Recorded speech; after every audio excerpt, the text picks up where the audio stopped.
ఉన్నది కాంప్లెక్స్ ఒక్కటే, దేవుడు ఒక్కడే సుప్రీం యాస్కిన్.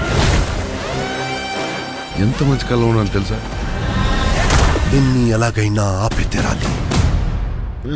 పొద్దున్నే ఫైట్ అండ్ బుజ్జి. నాలాంటి ఎంతమందికి నువ్వు అక్కడ హీరో తెలుసా? నాతో రా. ప్రపంచంలో ఒకటే ఒక సైడ్,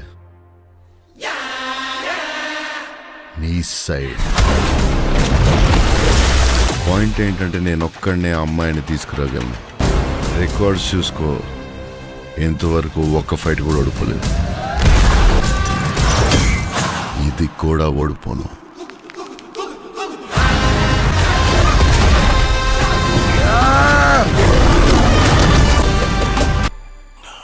భయపడకు, మరో ప్రపంచం వస్తుంది.